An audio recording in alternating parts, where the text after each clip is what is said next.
Hello mga kapadaba, ngayon po ay share ko sa inyo ang cream dory spring roll recipe.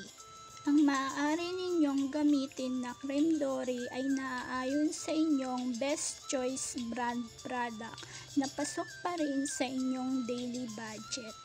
Slice cream dory into finely diced. Siguraduhin na ang lahat ng cream dory ay ma-finely diced.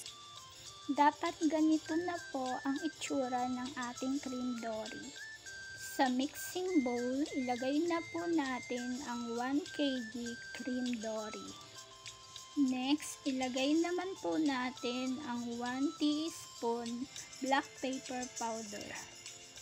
Next naman po ang 1 tablespoon seasoning granules. Ang next naman po ay 1 whole egg. Next naman po, optional sesame oil 1/4 cup. Next naman po, ang light soy sauce half cup.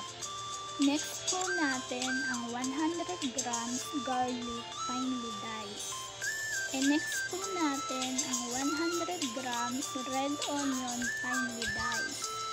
And next po natin ang 100 grams himchay in finely diced.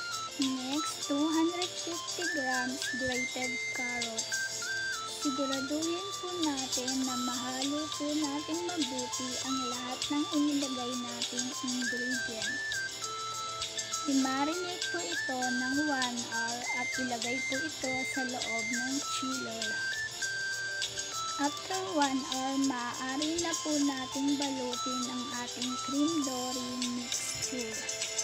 Maglagay po tayo ng 20 to 30 grams na cream dory mixture sa ating wrapper. Gumawa po tayo ng saktong sukat ng spring roll.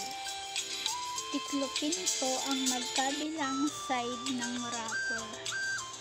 Mag-brush po tayo ng malinis na tubig sa dulo po ng ating wrapper na magsisilbi po itong panglak sa ating wrapper. Pagkatapos po ay i-roll na po natin ang ating wrapper upang sa ganun ay mag-lock na po ang dulo nito. Dapat ganito po ang ating magiging spring roll, naka-roll ng maayos at naka-lock ang dulo. Ulitin lamang po ang procedure hanggang sa ang lahat ng mixture ay mabalot na. Maaari na po natin itong iprito hanggang sa ito po ay mag-golden brown. Kapag golden brown na po ang spring roll, maaari na po natin ihinto ang ating pagluluto upang ito po ay hindi masunog. Sakto lamang po ang pagkaluto ng golden brown. Ayan mga kapadaba, ready to serve na. Huwag kalimutang manalangin bago kumain.